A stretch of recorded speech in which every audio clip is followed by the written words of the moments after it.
Le ministère des Affaires étrangères, de la coopération et des Mauritaniens à l'extérieur salue l'intervention du président de la République qui a abouti au retour d'un citoyen détenu à l'étranger.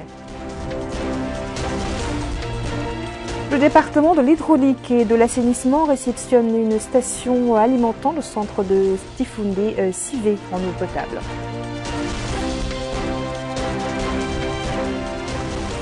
Poursuite de la deuxième phase de la composante des cash transferts au profit des familles nécessiteuses lancée par le programme TASO. Voilà pour les titres, merci de vous joindre à nous. Mohamed Cher, ressortissant mauritanien, est arrivé hier soir à l'aéroport international de Nouakchott après avoir été libéré sur intervention du président de la République, Mohamed Cher El Ghazouani, lors de sa récente visite à Abidjan. À cette occasion, le ministère des Affaires étrangères, de la coopération et des Mauritaniens à l'extérieur a rendu public un communiqué où il a remercié l'intervention du président de la République, la facilitation du président de Côte d'Ivoire. Le ministère des Affaires étrangères, de la coopération et des Mauritaniens à l'extérieur continuera, dit-il, avec vigueur et diligence de soutenir les causes des citoyens à l'étranger, en particulier ceux qui se trouvent dans des situations difficiles, notamment les détenus et les personnes disparues. Mohamed Cher est rentré sain et sauf auprès des siens. Il était détenu en Côte d'Ivoire depuis juin 2020.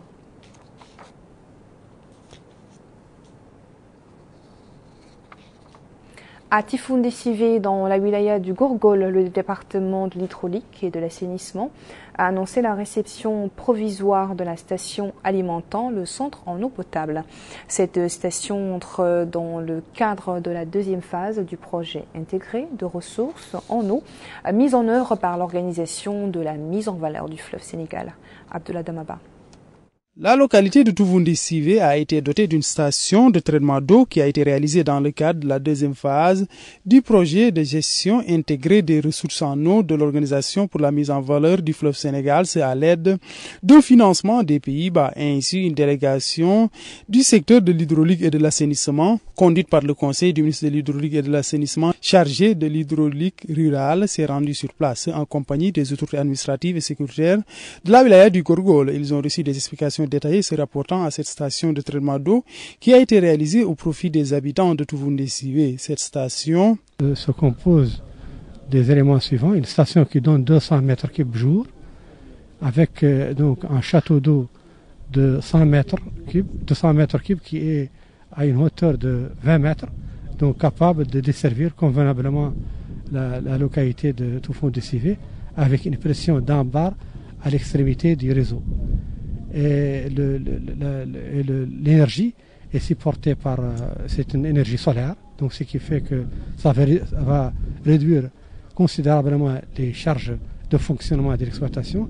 Il y a également une formation de 2 agents qui sont de la localité même de Tifundé Sivé qui sont aujourd'hui capables de faire fonctionner cette station de traitement. La réalisation de cette station qui fonctionne grâce à l'énergie éolienne a été appréciée par l'adjoint au maire de Tifundé Sivé. Il a précisé que cette infrastructure constitue une préoccupation majeure des habitants avant d'exprimer des remerciements à l'endroit des autorités qui ont facilité la mise en œuvre de ce projet. Cet habitant fait part de sa satisfaction pour cet ouvrage. Il a précisé que cela fait 20 ans que les habitants n'étaient pas desservis en eau potable. Je vous invite à présent à suivre le point de presse du département de la santé relative à l'évolution de la pandémie Covid-19 durant ces dernières 24 heures en Mauritanie. Nouveaux cas, tous des cas communautaires, ainsi que 42 cas de guérison. Et alhamdoulilah, nous n'avons pas enregistré de décès au cours des dernières 24 heures. Ainsi, le nombre total de cas a atteint 16 635 depuis le début de la pandémie, dont 8 993 de contacts et 188 cas importés et le reste des cas communautaires. Le nombre de guérisons a lui atteint 15 676 et les décès, on en a enregistré 422. Les cas actifs ce jour sont au nombre de 537, dont 465 sans signe, 45 avec des signes légers et 27 en situation grave. Les nouveaux cas se répartissent comme suit entre les Muqata'a. En Nema, un cas, à Walata 1 cas à Boundeid, 1 à Kankossa, 1 à Kayedi, 2 à Boutilimit, 1 à Ouadnaga, 6 à Nouadhibou, 9 à Tavraghzena, 1 cas à Dar Naïm, 2 à Teret et 1 cas à Toujounim. Les tests effectués au cours des dernières 24 heures sont au nombre de 805, dont 760 de diagnostics, répartis entre 363 tests rapides et 397 tests de PCR. Et ils se répartissent ainsi qu'il suit entre les régions: 59 au Houd Sharqi, 11 à Al-Gharbi, 35 à Nasaba, 20 au Gorgol, 73 au Brakna, 26 au Trarzak, 23 à Nouadhibou, 4 au Tagan, 13 au Guidimaka, 6 à Tirzamour, 92 à Ninchiri, 408 à Nouakchott-Ouest, 18 à Nouakchott-Nord et 13 à Nouakchott-Sud. Ainsi, le total de tests effectués depuis le début de la pandémie est de 189 069, dont 162 338 de tests de diagnostic répartis entre 124 418 tests rapides et 37 920 tests de PCR. À Kifa et en présence du wali de la wilaya de l'Essaba, Mohamed Ahmed Mouloud, le président du conseil régional de l'Essaba, Mohamed Mahmoud Habib, a présidé dimanche dans les bâtiments de la région la première session ordinaire du conseil au cours de cette année 2021.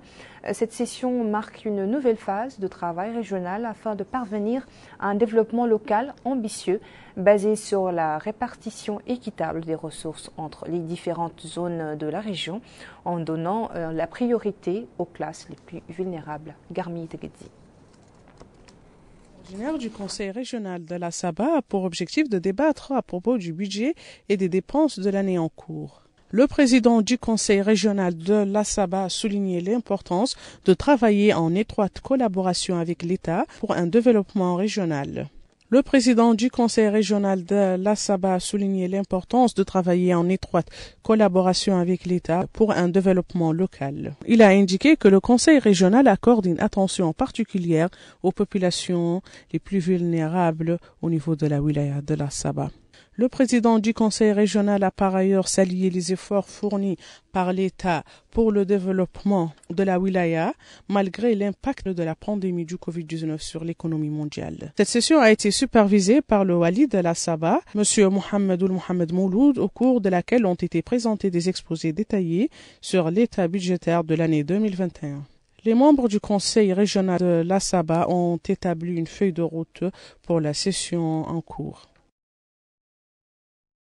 Dans la ville de Nouadhibou, les transferts financiers fournis par Taazour au profit de 6 000 familles nécessiteuses au niveau de la ville se sont répercutés positivement sur les activités commerciales de ceux qu'on appelle les revendeurs en détail. Les petits commerces connaissent une nouvelle dynamique depuis quelques jours. Malika Nikli nous en dit plus. Dans la capitale économique Nouadhibou, les sommes d'argent allouées aux familles nécessiteuses par l'agence Taazour ont eu des répercussions positives sur l'économie et les marchés de la capitale qui connaissent ainsi un regain d'activité. Plus de 5 000 familles pour la seule ville de Nouadhibou ont été les heureuses bénéficiaires de cette manne. Cela permettra à la frange de la population ciblée de pouvoir mieux faire face aux conséquences du coronavirus sur le panier de la ménagère. À ce point de distribution du cash transfert, les bénéficiaires soulignent que cette aide leur permet de pouvoir faire face aux dépenses de base quotidiennes. Les pouvoirs publics ambitionnent ainsi faisant d'aider les citoyens vulnérables à pouvoir faire face au contexte engendré par la pandémie. Cette initiative, dit-il, a aidé de très nombreuses personnes en difficulté financière. La somme est essentiellement utilisée pour l'alimentation. Celui-ci indique que cette opération est importante de par ses répercussions. Elle a permis de donner un second souffle à la vie économique car le bénéficiaire aura de quoi payer les dettes à la boutique et de faire des courses. L'impact de ce cash transfert sur la vie quotidienne des 5 800 familles de la wilaya de Dakhla Nouadhibou est palpable, ce que confirme ce boucher. Les personnes ciblées, dit-il, par l'opération de Taazour ont reçu l'argent, ce qui les aide à faire face aux dépenses quotidiennes. Nous espérons que cette aide soit augmentée. Depuis une semaine environ, ajoute-t-il, la situation s'améliore. Ce citoyen met en exergue les répercussions positives de cette aide qui vient en temps opportun où les populations ne travaillent pas ou peu du fait de la pandémie. C'est une initiative louable, généreuse et nous sommes reconnaissants à l'État de cela. C'est une première en son genre dans notre pays. Les gens en sont très heureux et cela booste le marché local. Ce commerçant souligne que cette aide de Taazour a permis de redonner vie au marché. Le cash transfert opéré grâce à Taazour est considéré comme une véritable soupape de sécurité par les citoyens vulnérables qui ne savaient pas à quel saint se vouer en ces temps de pandémie. Le lancement de cette deuxième vague du volet cash transfert au profit des familles nécessiteuses de l'État a donc commencé depuis quelques jours dans le cadre du programme Tarouzati. Abdullah Damaban nous décrit le déroulement de cette opération au niveau de Tantan, au Hod El Gharbi, à Ain El Taya, à Nadar. Au niveau de la Moukata de Tentan, la distribution des allocations financières au profit des familles démunies se poursuit. Les autorités administratives et sécuritaires se sont déplacées sur place pour s'enquérir du déroulement de cette opération. Le hakim de la Moukata a affirmé que 10 098 personnes bénéficient de ces allocations financières à l'échelle de la Moukata. Tout se déroule, dit-il, dans de bonnes conditions. Quant au coordinateur de cette opération au sein de la Moukata de Tentan, il a affirmé que 1242 citoyens profitent de cette distribution de Taazour au niveau de cette Moukata. Concernant le programme Takavoul, souligne-t-il, 636 personnes ont été recensées au sein de cette Moukata. Au niveau de toutes les communes et Moukata, 6142 résidents profitent de cette distribution de Taazour, comprenant la commune de Tentan et les 7 autres municipalités de cette Moukata. Concernant Takavoul, au total, 3956 personnes bénéficient de ces allocations.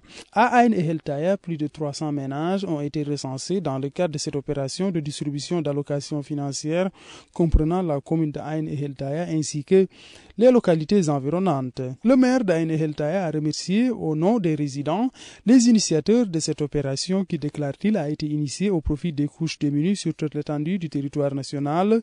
Il a aussi souligné que cette intervention a un impact sur la vie des citoyens. Le coordinateur de cette opération au niveau de la DRAR a affirmé qu'il travaille en harmonie et dans le respect des mesures barrières qui ont été édictées par les pouvoirs publics. Il a ensuite souligné que 306 personnes bénéficient de ces allocations au sein de la commune d'Ain et Heltaya. Avant d'entrer en possession des montants qui ont été alloués, le bénéficiaire, souligne le coordinateur, présente sa pièce d'identité. Ce résident dit que c'est la deuxième fois qu'il a eu à bénéficier de cette opération. Après avoir présenté sa pièce d'identité, indique-t-il, on m'a remis mon dû. Cette autre citoyenne a aussi abondé dans le même sens que le précédent interlocuteur. Elle a par ailleurs remercié le président de la République. Le village de Mimouna, relevant de la commune d'Agouinit, a abrité hier le lancement de la campagne de sensibilisation pour la vaccination du cheptel.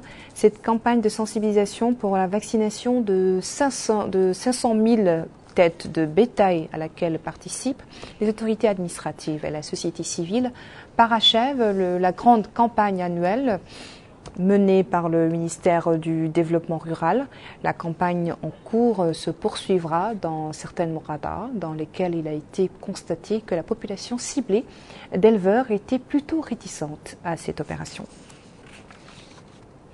Nous allons, avant de clore ce journal, au Hod El Sharqi, où la capitale Nema a accueilli le lancement d'une campagne de dons de sang au profit de dispensaires régionaux de la ville. Cette campagne organisée par le Croissant Rouge mauritanien vise à fournir à l'hôpital différents types de sang et diffuser la culture don de sang parmi les citoyens.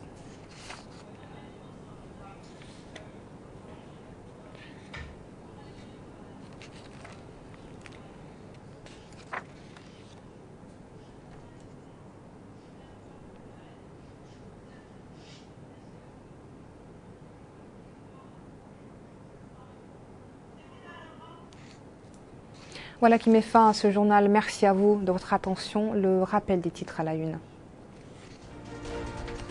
Le ministère des Affaires étrangères, de la coopération et des Mauritaniens à l'extérieur salue l'intervention du président de la République qui a abouti au retour d'un citoyen mauritanien détenu à l'étranger.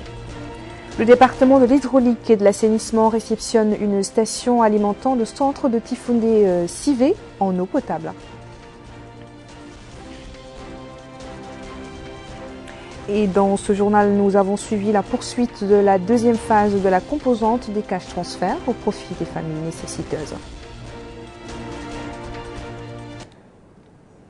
Merci et très bonne suite de programme sur El Mauritania. Bonsoir.